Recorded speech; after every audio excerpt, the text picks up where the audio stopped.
जय श्री हरि, जय श्री कृष्ण। तुमेव माता च पिता तुमेव बन्धुश्च सखा तुमेव विद्याधर्विणं तुमेव सर्वमं देवदेव। वसुदेवसुतं देवं कंसचाणूरमर्दनं देवकी परमानंदम कृष्णं वंदे जगतगुरुम। जय श्री हरि, जय श्री कृष्ण। प्रभु आप सब श्रीमद् भगवत गीता के 15वें अध्याय के श्लोकों का श्रवण कर रहे हैं। पिछले दिनों आपने श्रीमद् भगवत गीता के अध्याय 15 के श्लोक 4 का श्रवण किया था, जिसमें प्रभु ने बताया कि वह परम पद क्या है और उसको खोजना क्या है। साथ ही एक चर्चा और हुई थी, जिसमें गए हुए मनुष्य फिर संसार में नहीं लौटते, और तो ये कहना का क्या अभिप्राय है। ये सारी बात श्लोक 4 में प्रभु ने समझाए हैं कि उस परम पद रूप परमेश्वर की, उस परम पद रूप परमेश्वर को भली भांति खोजना चाहिए। परमेश्वर को भली भांति खोजना चाहिए, जिसमें गए हुए पुरुष फिर लौटकर संसार में नहीं आते हैं, और जिस परमेश्वर से इस पुरातन संसार वृक्ष की प्रवृत्ति विस्तार को प्राप्त हुई है, उसी आदि पुरुष नारायण के मैं शरण हूँ। इस प्रकार दृढ़ निश्चय करके उस परमेश्वर का मनन और रोज ध्यान और व्यसन करना चाहिए। तो ये श्लोक 4 में आप लोगों ने प्रभु कृष्ण के वचन सुने थे। अब उपयुक्त प्रकार से आदि पुरुष परम पद स्वरूप परमेश्वर की शरण होकर उसको प्राप्त हो जाने वाली पुरुषों के लक्षण बतलाते हैं प्रभु श्री कृष्ण अगले श्लोक 5 में। तो प्रभु श्रीमद् भगवद गीता के 15वें अध्याय के श्लोक 5 प्रारंभ हो। आप लोगों से नम्र निवेदन है कि यदि आपने वीडियो को सब्सक्राइब नहीं किया है तो अवश्य सब्सक्राइब कर देंगे, बेल आइकन को दबा देंगे, साथ ही शेयर करेंगे, कमेंट करेंगे। जय श्री हरि। तो आइए श्लोक 5 का हम श्रवण करें। निर्वाण मोहाजित संग दोषाः अध्यात्म नित्याः विनिवृत्त कामा द्वन्द्वे विमुक्ता सुख दुख संचय गच्छन्ति अमूढ़ा पदम अव्ययम तत्।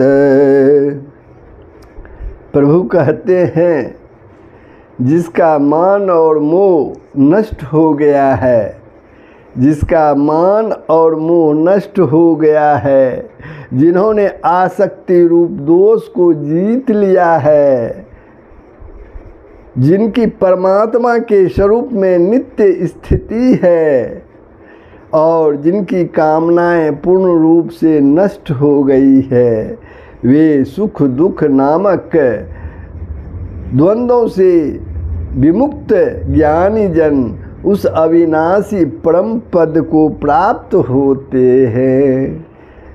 एक बार फिर से सुन लीजिए प्रभु क्या कहते हैं।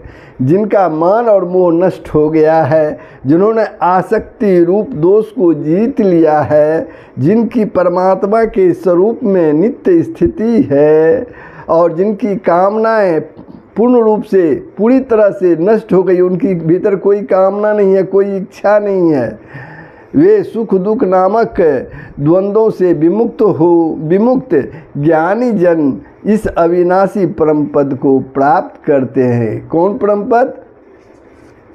प्रभु का परम पद को, परमेश्वर का परम पद को प्राप्त करते हैं।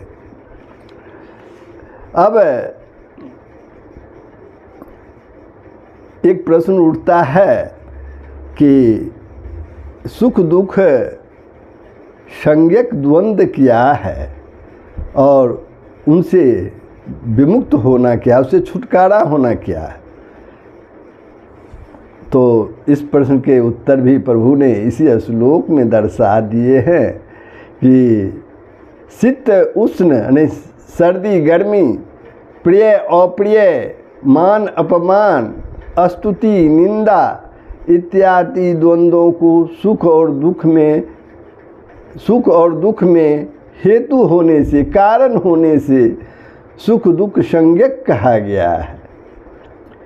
इन सब से किंचित मात्र भी संबंध न रखना, थोड़ा सा भी कोई संबंध न रखना, अर्थात किसी भी द्वंद्व के संयोग वियोग में जरा भी राग द्वेष हर्ष शोक आदि विकार का न होना ही उन द्वंद्वों से सर्वथा मुक्त होना है। अर्थात कहने का तात्पर्य है, अगर सुख मिल रहा है कोई बात नहीं है, दुख मिल रहा है कोई बात नहीं है, उस पर कोई विचार नहीं कर रहे हैं, उससे कोई संयोग और वियोग पुरुष में उत्पन्न नहीं हो रहा है, उसे ना दुख हो रहा है ना सुख से कोई मतलब है, जो हो रहा है परम। तो यही जो है, अगर वह मनुष्य इससे अलग हो गया है, सुख दुख ये सब वियोग से अलग हो गया है, तो वह सदा के लिए मुक्त होना है, यही सदा के लिए मुक्त होना है। इसलिए ऐसे पुरुषों को सुख दुख नामक द्वंद्वों से विमुक्त कहते हैं। ऐसे ही पुरुषों को सुख दुख नामक जो द्वंद्व है, इससे उसे विमुक्त कहते हैं। अब एक प्रश्न और भी है, वह अविनाशी परम पद क्या है? वह अविनाशी परम पद क्या है और उसको प्राप्त होना क्या है?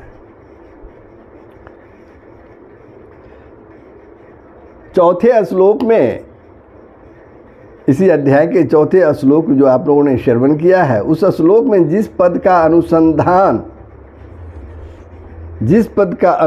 अनुसंधान करने के लिए और जिस आदि पुरुष के शरण होने के लिए कहा गया है, उसी सर्वशक्तिमान सर्वाधार परमेश्वर का वाचक अविनाशी परम पद है तथा उस परमेश्वर की माया से विस्तार को प्राप्त हुए इस संसार वृक्ष से सर्वथा अतीत होकर, दूर होकर उस परम पद स्वरूप परमेश्वर को पा लेना ही अव्यय पद को प्राप्त होना है, अव्यय पद को प्राप्त होना है।